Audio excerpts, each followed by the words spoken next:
जो मैं ये चीज समझा रहा हूँ इसको ध्यान से देखिएगा और ध्यान से समझिएगा, क्योंकि इसका यूज होगा और इस टाइप के क्वेश्चन एग्जाम में पूछे जा रहे हैं। किस तरीके से एक छोटे वाले ट्रायंगल का मुझे बड़े वाले ट्रायंगल से रेशियो एरिया के बीच में बताता है। तो पहले तो आप छोटे से उससे बड़े वाले ट्रायंगल में जाइए, फिर उस बड़े वाले ट्रायंगल से सबसे बड़े वाले ट्रायंगल में चले जाइए। ठीक है, तो सिस्टमिक स्टेप वाइज चलिए। जिस ट्रायंगल से कंपेयर करना है, सबसे छोटे वाले ट्रायंगल से बड़े वाले ट्रायंगल को कंपेयर करना था, तो सबसे पहले डायरेक्ट नहीं गए। आप क्या करेंगे, उससे आप इस छोटे वाले ट्रायंगल से पहले इस बड़े वाले ट्रायंगल में आइए इससे, और इससे बड़े के साथ इसको फिर बड़े वाले ट्रायंगल को फिर से कंपेयर कर दीजिए, तब जाकर होगा। यहाँ तक कोई डाउट तो नहीं है? अगर कोई डाउट हो तो बताइए, नहीं तो आगे बढ़ा जाए।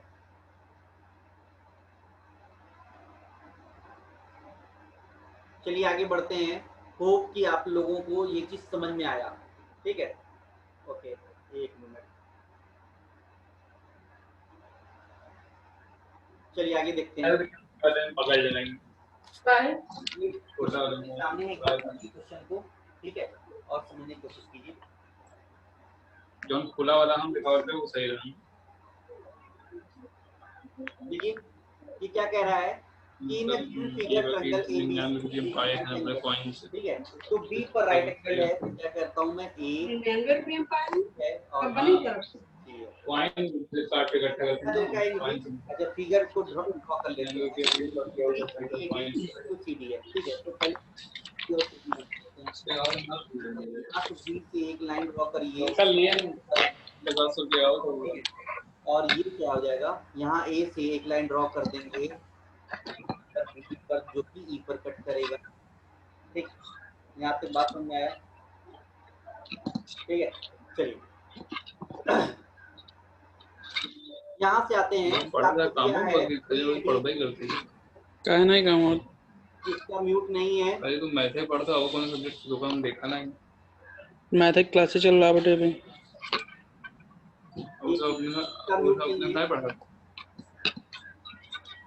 म्यूट कर लीजिए।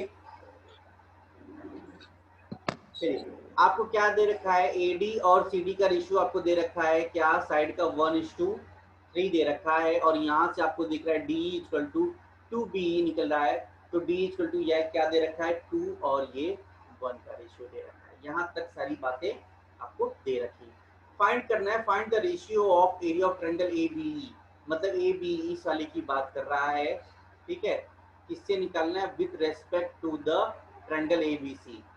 तो आप क्या करेंगे, ट्रायंगल ए बी को, पहले इस वाले की बात कर रहा है तो इसको पहले कंपेयर कर दीजिए इस वाले ट्रायंगल के साथ। इसको पहले करेंगे ट्रायंगल ए बी ई, वो क्या है, ए बी डी का क्या है, ये क्या है 1/3 ऑफ किसका है, A B D, A B D का 1/3 है ट्रायंगल का। ठीक, अब देखिए ये ए बी डी क्या है, तो आप कहेंगे एबीडी जो क्या है, एबीडी बड़े वाले ट्रायंगल एबीसी का कितना है, 1/4 है, 1/4 ऑफ ट्रायंगल एबीसी है, और इसके साथ साथ ये आगे वाला 1/3 तो रहेगा ही, तो आपको क्या दिखेगा 1/12। तो आपको ट्रायंगल ए बी ई और ट्रायंगल ए बी और सी के एरिया के बीच में रेशियो आपको क्या दिख रहा है, आपको दिखेगा 1/12। ठीक है, बात समझ में आया? चलिए, अच्छा देखिए एक और तरीके से देखते हैं इसको, दूसरे तरीके से भी ध्यान से देखते हैं एक बार। देखिए अगर ये रेशियो हमारा 1:2 का है, तो इनके एरिया का, कौन से ट्रायंगल की बात कर रहे हैं, ये बीडी में अगर बीडी लाइन को ई जो है 1:2 के रेशियो में अगर डिवाइड करता है, तो इनके एरिया का रेशियो भी कितना है, 1:2 के ही रेशियो में रहेगा, एरिया भी सेम रेशियो में रहेगा। तो आप देखिए इस वाले ट्रायंगल ए बी डी में, ए बी डी में, ठीक है, ए बी डी में देखिए कि आपको क्या दे रखा है कि ट्रायंगल ए बी बी में आप देखिए कि आपको ये 1 यूनिट की वैल्यू कितना दे रखा है, तो 1 यूनिट की वैल्यू आपको कितना दे रखा है, 1 इक्वल टू कितना दे रखा है, 3 दिख रहा है एरिया में। ठीक है, तो आपको ट्रायंगल ए बी सी की बात कर रहा है, ए बी सी आपको क्या दिख रहा है, ए बी सी आपको क्या हो जाएगा, ट्रायंगल ए बी सी क्या हो जाएगा यहाँ से, तो 3 यूनिट इक्वल टू कितना हो जाएगा 12। तो एरिया इनके बीच में किसका किसका एरिया के बीच में, ए बी डी और ABC के बीच में एरिया का आपको क्या दिख रहा है 1:12 3:12 का रेशियो दिख रहा है। तो आपको क्या दिखना है ABE से, तो ABE कितना है, ABE ट्रायंगल का एरिया आपने कितना निकाला है 1 निकाला है यहाँ से, ठीक है। तो ABC का एरिया कितना है ट्रायंगल के, तो आप कहेंगे 12 यूनिट है। यहाँ से भी कंपेयर कर सकते हैं, यहाँ से आप डायरेक्ट कंपेयर कर लीजिए या इस तरीके से कंपेयर कर लीजिए, आपको जो समझ में आए उस तरीके से आप इसको कंपेयर कर सकते हैं। बेस एरिया से, बेस के पार्टीशन से आप इसके एरिया को डिवाइड कर सकते हैं, ठीक है, या तो फिर इस तरीके से ट्रायंगल वाइज आप इसको सॉल्व कर सकते हैं। कोई डाउट है? अभिनव, अभिषेक, त्रिशा एंड कौन कौन है भाई? ओके, अभिनव, अभिषेक, त्रिशा, प्रवीण, कोई डाउट है? आगे बढ़ा जाए। चलिए फिर नेक्स्ट क्वेश्चन का आंसर आप लोग देंगे। इस क्वेश्चन का आंसर क्या होगा? नेक्स्ट क्वेश्चन देखते हैं, नेक्स्ट क्वेश्चन का आंसर बताएंगे आप लोग। चलिए क्वेश्चन एक बार पढ़िए एकदम आराम से और फिर इसका आंसर बताएं। तब तक मैं नेमिंग कर देता हूँ। ABC जो है ये गिवन है, ट्रायंगल है A, ये B और ये C है, ठीक है। D and E are the points on side AB and AC respectively, ठीक है। तो D यहाँ पर है, AB पर है, यहाँ पर मैंने D पॉइंट ले लिया और E पॉइंट कहाँ पर है, BC पर है, ठीक है, रेस्पेक्टिवली। AD और BD का रेशियो आपको दे रखा है, AD और BD का रेशियो दे रखा है 4 और 5 का रेशियो दे रखा है, ठीक है। आगे बढ़ते हैं। BE और EC का रेशियो दे रखा है, BE और EC का रेशियो आपको दे रखा है 4:1 का रेशियो दे रखा है। फाइंड, अच्छा एरिया ऑफ ट्रायंगल आपको मतलब होल ट्रायंगल का एरिया दे रखा है 135 centimetre square. Then find the triangle area of triangle DEC। अच्छा DE और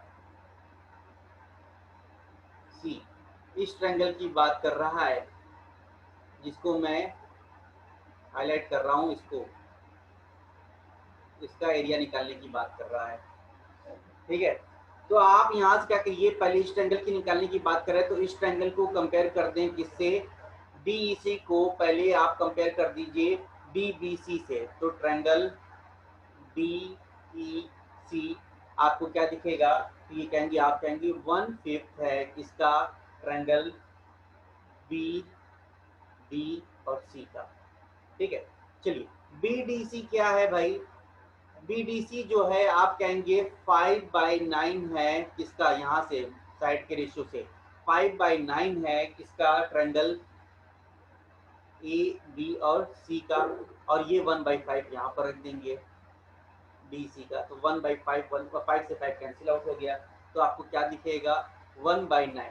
अच्छा एरिया ऑफ ट्रायंगल ABC आपको गिवन है, कितना है 135 दिया हुआ है। ट्रायंगल DEC का एरिया कितना हो जाएगा, तो आप 9 से कैंसिल आउट कर देंगे तो ये कितना हो जाएगा 15 सेंटीमीटर स्क्वायर जो है आपको आंसर आ जाएगा किसका, DEC का 15 सेंटीमीटर स्क्वायर एरिया आ जाएगा। किसका किसका आंसर आया अभिषेक? अच्छा EAC पे है, EAC पर है, एक मिनट देख लेता हूँ। ओके नहीं नहीं नहीं, AC पर, AC पर कह रहा है क्वेश्चन। ओके टाइपिंग एरर कुछ हुआ है, यहाँ पर BC कर लीजिए, यहाँ पर आप BC कर लीजिए, ठीक है। ये टाइपिंग में एरर हो गया है, अभी ठीक है।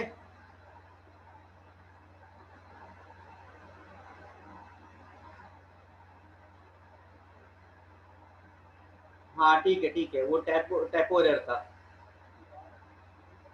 ठीक है। यहाँ तक समझ में आया। चलिए एक और चीज देखते हैं, दूसरे तरीके से भी सॉल्व करते हैं एरिया के रेस्पेक्ट में। सेकंड मेथड देखिए, कि आपको दिख रहा है एबीसी के आपके साइड का रेशियो क्या दिख रहा है 4:9 का है, मतलब टोटल 4:5 का है तो टोटल 9 है। तो 9 यूनिट का आपको एरिया कितना है, आपको गिवन है 135 सेंटीमीटर स्क्वायर, क्वेश्चन के अंदर आपको गिवन है। तो आपको क्या निकालना है यहाँ पर इस वाले रेशियो में, यहाँ पर डीसी का कितना है, बेस रेशियो कितना है 1 है, तो एरिया भी 1 यूनिट ही होगा। तो 9 यूनिट की अगर आपको 135 देख रखा है तो 1 यूनिट कितना हो जाएगा, 1 unit equal to 135 divided by 9 equal to 15 centimetre square answer आ जाएगा। देखिए दो लाइन में यहाँ से अगर बेस रेशियो से अगर आप एरिया का रेस्पेक्ट लीजिएगा तो वहां से आप सिर्फ दो लाइन में डायरेक्ट निकाल सकते हैं। कोई डाउट है यहाँ पर? ठीक है, चलिए नेक्स्ट क्वेश्चन देखते हैं। नेक्स्ट क्वेश्चन क्या है हमारा, इसको एक बार पढ़ें, क्वेश्चन काफी अच्छा है। कह रहा है ट्रायंगल पी क्यू आर में, तो पहले नेमिंग कर लीजिए, पी, ये क्यू और ये आर, ठीक है। S and T R the points on P Q and P R. तो यहाँ पर आप रख लीजिए, दो पॉइंट दे लीजिए, ये एस है और ये टी है, तो रख लेते हैं एस है और ये टी है। अब मैंने ऊपर डायरेक्ट ऐसा क्यों बनाया है, क्योंकि क्वेश्चन में आगे पढ़िएगा तो आपको साइड्स का रेशियो कुछ अलग दिया हुआ है, ठीक है। तो आप कह रहे हैं मैंने इन दोनों लाइन को मिला देता हूँ, यहाँ से मैंने इसको मिट कर दिया। देखिए क्वेश्चन में क्या क्या दिया है, पी आर आपको 28 दिया हुआ है, तो ये लेंथ आपको टोटल दे रखा है कितना, 28 सेंटीमीटर गिवन। क्यू एस आपको दे रखा है 9, तो क्यू एस कितना है 9 है, और ये पी एस 7 है, ठीक है। यहाँ तक बात समझ में आया? चलिए आपको पी टी और पी आर की वैल्यू दे रखा है, तो मतलब 2:5 के रेशियो में ये दे रखा है। चलिए अगर 2:5 के रेशियो में दे रखा है तो 2 के साथ साथ इसका ये साइड, अगर P T P R total 28 है तो पी टी कितना हो जाएगा, तो ये हो जाएगा 8 सेंटीमीटर हो जाएगा, और ये कितना हो जाएगा 20 सेंटीमीटर में ब्रेक कर लेंगे। बात समझ में आया? क्वेश्चन के अंदर ट्रायंगल पी क्यू आर की आपको एरिया दे रखा है, तो एरिया के हिसाब से यहाँ से कंपेयर करेंगे, 9 और 7 16 यूनिट की वैल्यू आपको कितना दे रखा है, तो आप कह रहे हैं 320 सेंटीमीटर स्क्वायर दे रखा है। तो इस छोटे वाले ट्रायंगल, किस वाले ट्रायंगल, इस वाले ट्रायंगल की बात कर रहे हैं जिसको मैं हाईलाइट कर रहा हूँ। इस ट्रायंगल का एरिया, बेस एरिया कितना होगा, तो आप कहेंगे 7 यूनिट। 16 यूनिट की वैल्यू अगर आपको 320 है तो 1 यूनिट कितना हो जाएगा, तो आप कहेंगे 20 सेंटीमीटर स्क्वायर। और मैं कहूँ अगर 7 यूनिट कितना हो जाएगा, 7 से मल्टीप्लाई कर देंगे तो ये हो जाएगा 140 सेंटीमीटर स्क्वायर, ठीक है। अच्छा एक चीज और ध्यान रखना है, इसको मैंने ये, हाँ ये, तो आपको ये ट्रायंगल पी एस और आर का आपको एरिया कितना मिल गया, 140 सेंटीमीटर स्क्वायर, ठीक है।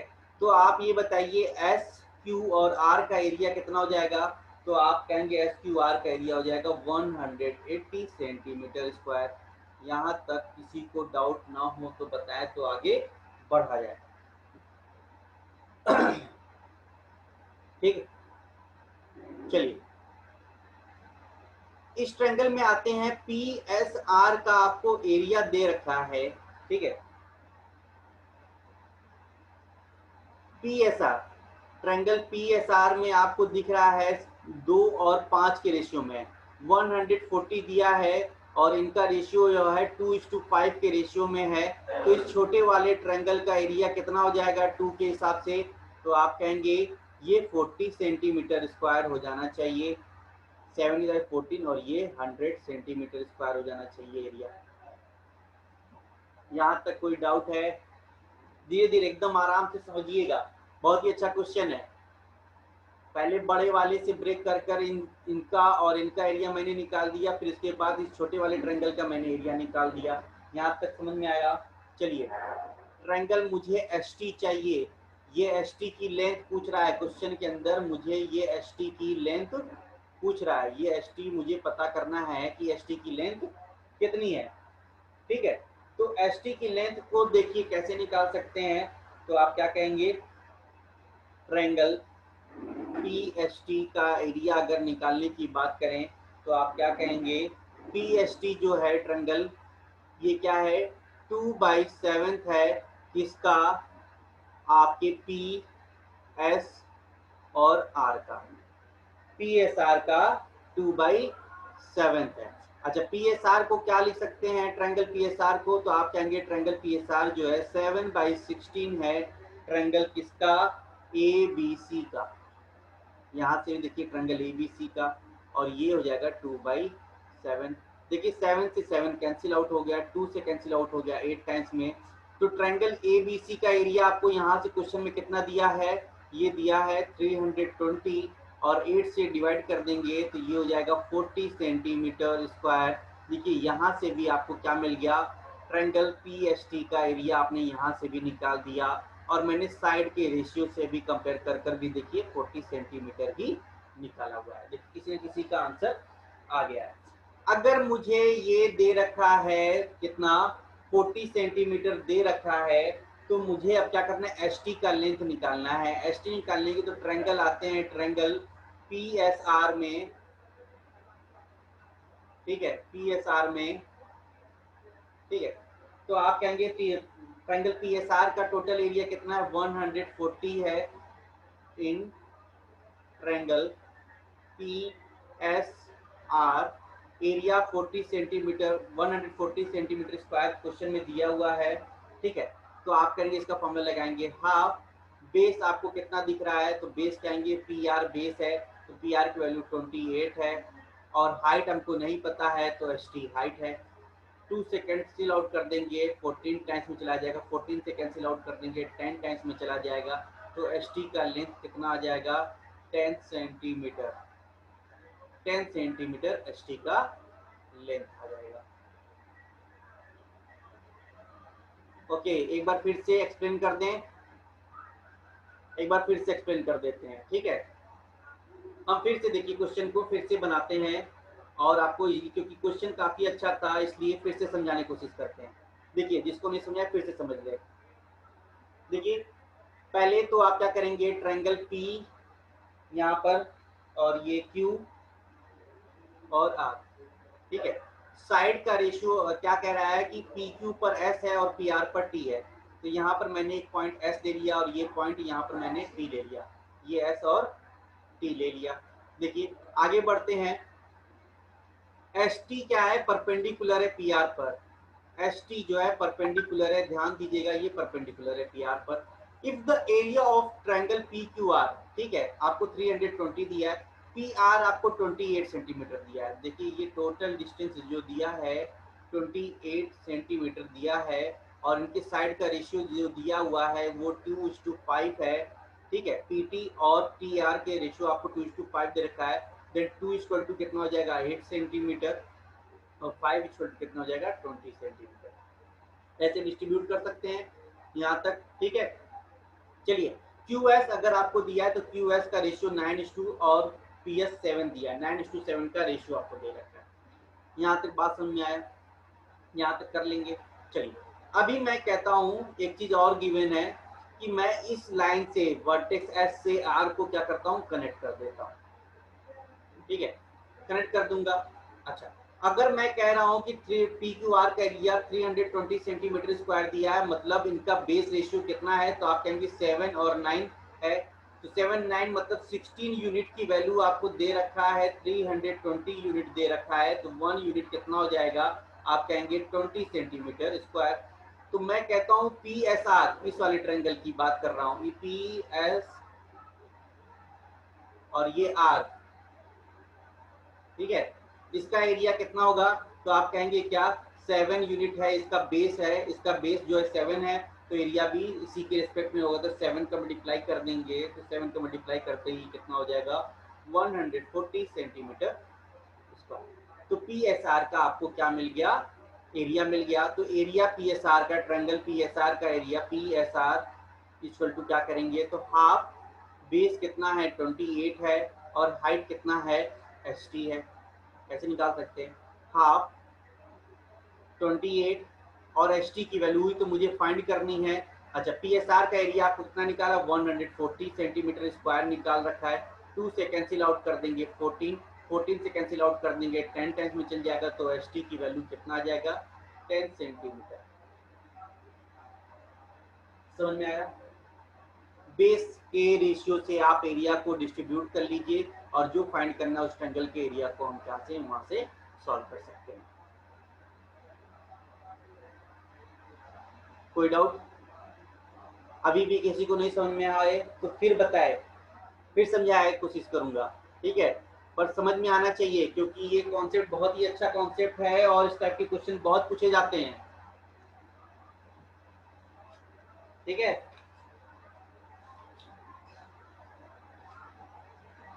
चलिए थोड़ा और आगे बढ़ते हैं। ओके,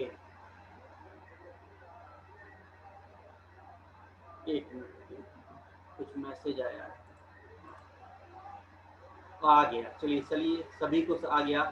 देखिए ज्योमेट्री क्या है, कोई भी क्लास मिस कीजिएगा तो फिर मतलब कि आगे कॉन्सेप्ट नहीं बनेगा। अब जैसे ये कॉन्सेप्ट मैंने आज समझाया और जिसने भी आज मिस किया होगा या तो फिर उसको समझने में समय लगेगा। अच्छा, मिस कौन किया है जरा ये देख लेता हूँ, 1 2 3 2 5, मतलब 3 बच्चों ने अभी तक इसको भी और मिस किया हुआ है, ठीक है? तो उनको ये फिर बाद में ये प्रॉब्लम क्रिएट करेगा कि आखिर ये साइड के रेशियो से एरिया कैसे कंपेयर कर दे रहे हैं, फिर वो उनको दिक्कत करेगा, देखिएगा। चलिए आगे बढ़ते हैं। अब आते हैं एक पॉइंट की तरफ, similarity of triangle. Similarity of triangles मतलब त्रिकोण की समानता। त्रिकोण की समानता के बारे में बात करते हैं, ठीक है?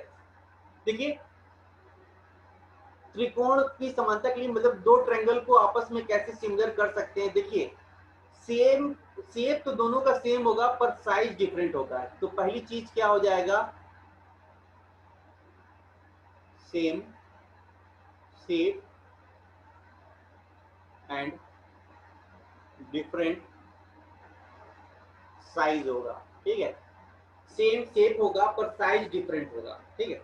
चलिए अगर मैं नेमिंग कर देता हूं इनका, ए, ये बी, ये सी, ये डी, ये ई और ये, यहाँ तक बात समझ में आए? चलिए यहाँ पर अगर मैं एंगल ये है तो एंगल डी यहाँ पर वर्टेक्स एंगल है।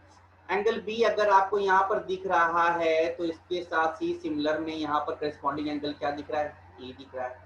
चलिए यहाँ पर अगर एंगल सी दिख रहा है तो इसका करस्पॉन्डिंग एंगल दूसरे ट्रायंगल में क्या दिख रहा है, एफ दिख रहा है, ठीक है? तो आप क्या कर सकते हैं, पहली चीज कि एंगल ए जो है, ठीक है, दोनों शेप में देखिए, दोनों में ध्यान रखिएगा कि एंगल जो है एंगल ए और एंगल बी सेम है, एंगल बी और एंगल ई सेम है, एंगल सी और एंगल एफ सेम है। साइज डिफरेंट हो सकता है, शेप सेम रहेगा। तो करस्पॉन्डिंग एंगल्स क्या होते हैं, सेम होते हैं, जिसको कहते हैं आप संगत। संगत कोण क्या है, सेम हो गए। तो एंगल ए और एंगल डी क्या है, सेम हो गया। सिमिलरली एंगल बी और एंगल सी जो है, एंगल बी और एंगल ई भी सेम होगा। एंगल सी और एंगल एफ भी सेम होगा। किसकी वजह से, ये करस्पॉन्डिंग एंगल है, करस्पॉन्डिंग एंगल्स, ठीक है? क्या है ये, करस्पॉन्डिंग एंगल, जिसको आप संगत कोण कहते हैं। करस्पॉन्डिंग एंगल्स आर सेम, आप हिंदी में कह सकते हैं संगत कोण। संगत कोण क्या है, बराबर होंगे। अगर संगत कोण बराबर है तो संगत कोण के ठीक सामने वाली भुजा जो होगी वो भी बराबर होगी। देखिए एंगल ए के सामने कौन सी है, बीसी है, तो बीसी भुजा का रेशियो जो है होगा डी के सामने वाली भुजा के रेशियो के बराबर हो जाएगा, तो ये हो जाएगा ई के बराबर हो जाएगा। यहाँ से सिमिलरली अगर एंगल बी के सामने जाएंगे तो एसी भुजा का जो होगा लेंथ होगा वो एंगल बी के साथ साथ एंगल ई के सामने जो डी एफ के है उसके बराबर होगा। सिमिलरली आगे बढ़ेंगे, जब AC के साथ DF हो गया और AB के साथ क्या हो जाएगा आपका DE क्या हो जाएगा, corresponding angles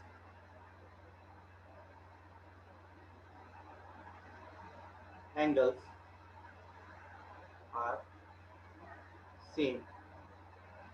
corresponding angles are same. ठीक है, तो करस्पॉन्डिंग एंगल्स कौन से होते हैं? एंगल के सामने वाली भुजा जो होती है करस्पॉन्डिंग एंगल्स होती हैं। जैसे एंगल ए के सामने BC है तो एंगल डी के सामने क्या है? EF होना चाहिए। एंगल बी के सामने अगर AC है तो एंगल E का जो है करस्पॉन्डिंग एंगल उसके सामने जो DF बराबर होना चाहिए। देखिए जरूरी नहीं है, इसका हो सकता है साइड ये 2 हो 2 हो 2 हो, इसका साइड 1 हो 1 हो और 1 हो, पर एंगल्स तो सेम हो सकते हैं। तो आपको क्या है, साइज डिफरेंट है, शेप सेम है, तो रेशियो, साइड का रेशियो भी अलग अलग होगा। तो आप कहेंगे BC का जो रेशियो है 2 है, EF का रेशियो 1 है, यहाँ से निकाल सकते हैं। यहाँ से सिमिलरली कह सकते हैं AC का साइड का रेशियो 2 है तो इसका EF का 1 है।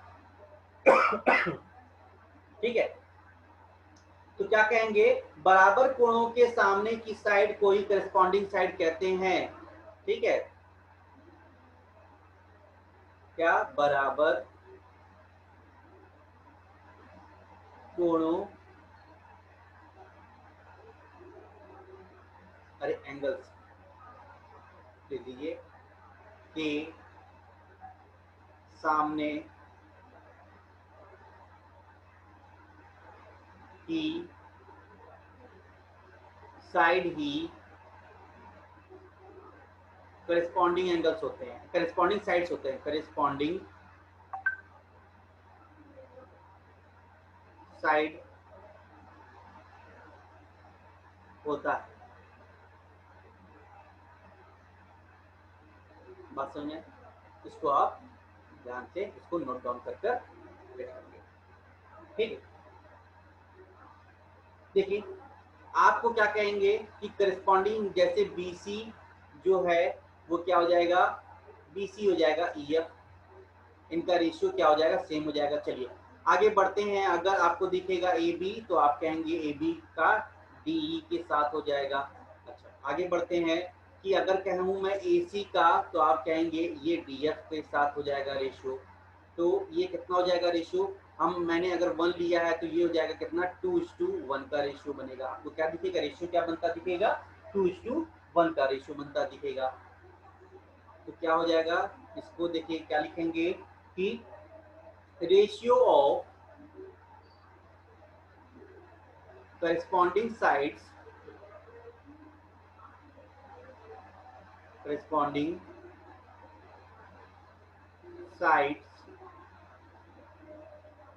are same. ठीक है, तो आपको देखिए BC-EF का रेशियो 2:1 है, AB-DE का रेशियो 2:1 है, AC-DF का रेशियो भी क्या है, 2:1 है। ठीक है, यहाँ तक बात समझ आया? आगे बढ़े, चलिए अगर मैं पेरीमीटर की बात करूं इसी के अंदर थोड़ा सा और, ठीक है, पेरीमीटर की बात करूं जैसे BC प्लस और यहाँ से BC plus AB plus AC और दूसरे ट्रायंगल जो है DEF में करूंगा तो EF plus DF plus DE, तो ये क्या है, पेरीमीटर है। क्या है, पेरीमीटर P1 और P2 है दोनों का। तो इन दोनों का रेशियो अगर मैं निकालूंगा तो आपको क्या दिखेगा, ये 6 और ये 3 है, तो इनका रेशियो भी कितना हो गया, 2:1 ही आया। देखिए रेशियो भी कितना आया, 2:1 ही आया है। तो क्या हो जाएगा, पेरीमीटर रेशियो भी इक्वल होगा। तो यहाँ से आपको क्या चीज पता चली कि पेरीमीटर का रेशियो भी सेम होगा। ठीक है, यहाँ तक बात समझ में आया कि पेरीमीटर का रेशियो भी क्या हो जाएगा, दोनों का सेम हो जाएगा। यहाँ तक समझ में आया? जब आपको दिख रहा है साइड का रेशियो सेम हो गया, पेरीमीटर का रेशियो सेम हो गया, टाइम आउट होने वाला है 10 मिनट के अंदर। ठीक है, उसके बाद ये क्लास कंटिन्यू नहीं रहेगा, फिर प्रैक्टिस सेशन स्टार्ट हो जाएगा 10 मिनट के बाद, बाकी जो बचा रहेगा कल फिर कंटिन्यू करेंगे। तो यहाँ तक आपको बातें समझ में आई ये सारी चीजें। ठीक, चलिए इसी के अंदर और देखना चाहते हैं तो हम कहते हैं कि आपको मैंने क्या निकाला कि बेस का रेशियो आपको सेम दिख रहा है, पेरीमीटर का रेशियो सेम दिख रहा है, तो इसके अंदर थोड़ी सी और बातें ध्यान करके लिख लीजिए। क्या चीज बातें लिख लीजिए कि जैसे मैं कहता हूँ, एक मिनट इसको मैं इरेज कर देता हूँ, ठीक है। स्क्रीनशॉट ले लीजिए, मैं इरेज करने वाला हूँ, ठीक है। देखिए आपको क्या मिलेगा, हाँ इसके साइड जैसे वन थे, वन था और ये क्या था हमारा 2 2 और 2, ये ए, ये बी और ये सी, ये डी, ये ई, ये एफ है, ठीक है। सिमिलरली अगर वर्टेक्स ए से अगर मैंने हाइट अगर एच बनाया है h1 और यहाँ से हाइट बनाऊं इसका मैं h2, तो हाइट का रेशियो भी क्या होना चाहिए, सेम ही होगा। तो आपको यहाँ से क्या मिलेगा, आपको यहाँ से मिला बी सी और ई एफ का रेशियो, सिमिलरली ए सी और डी एफ का रेशियो, सिमिलरली ए बी और डी का रेशियो, साथ ही साथ पेरीमीटर फर्स्ट का और पेरीमीटर 2 का रेशियो भी सेम होगा, h1 और h2 का रेशियो भी सेम होगा, मीडियन 1 और मीडियन 2 का रेशियो भी सेम होगा, ठीक है। आगे बढ़ेंगे, इन रेडियस r1 और r2, ये क्या है, इन रेडियस, तो इन रेडियस का रेशियो भी क्या होना चाहिए, सेम होना चाहिए। और r1 r2, कैपिटल R और r2 ये क्या है, सरकम रेडियस,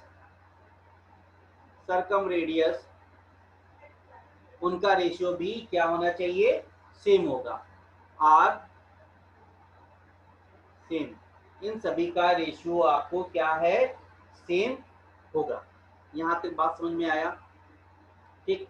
चलिए अगर मैं कहता हूं कि ट्रायंगल ABC और ट्रायंगल DEF को अगर मैं एरिया की बात करूं तो आप क्या कहेंगे, इसको कैसे निकालेंगे, अगर भुजा के हिसाब से दिया हो तो कैसे निकालेंगे, कहेंगे AB बाई DE का होल स्क्वायर, साथ ही साथ BC बाई EF का होल स्क्वायर, और क्या है AC बाई DF का whole square.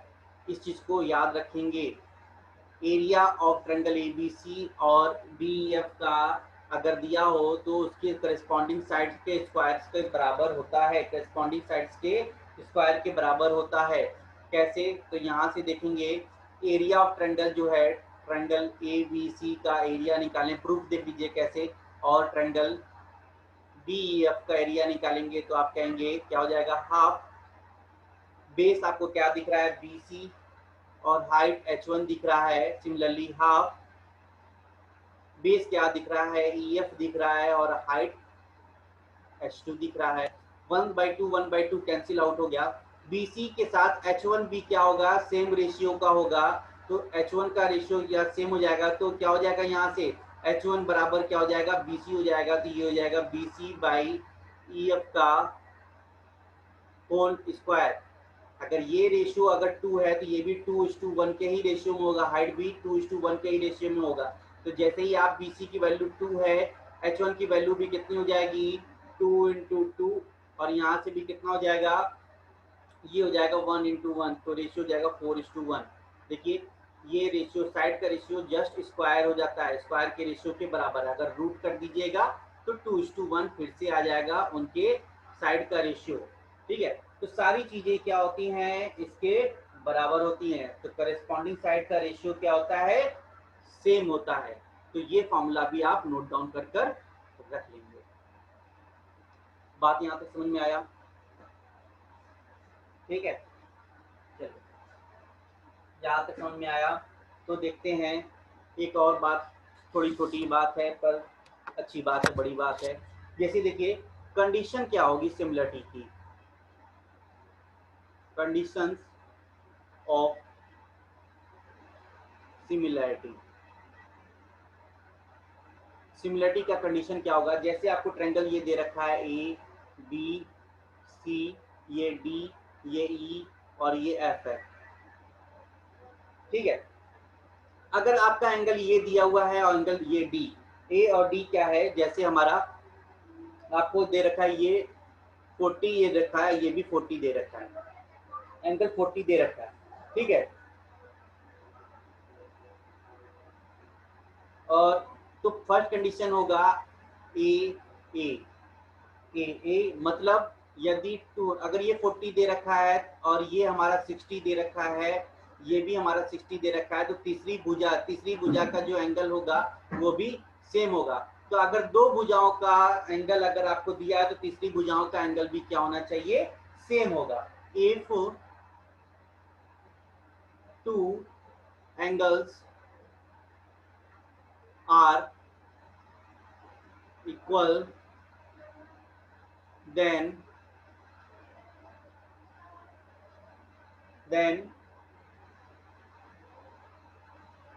it is similar because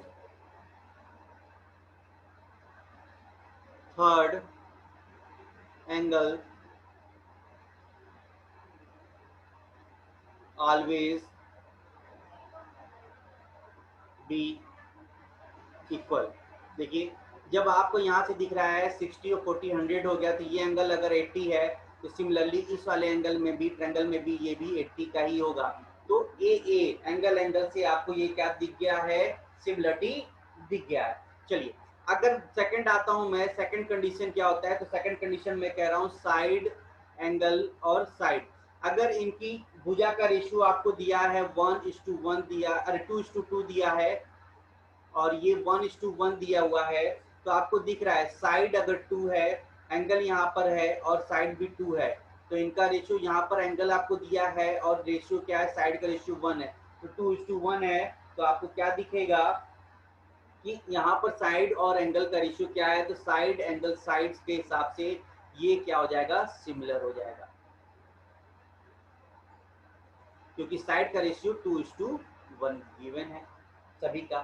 third जो होता है साइड और साइड का, ठीक है।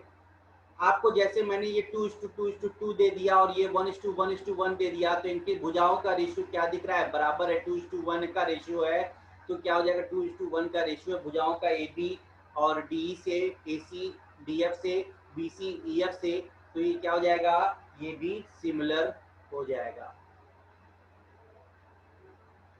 ठीक है।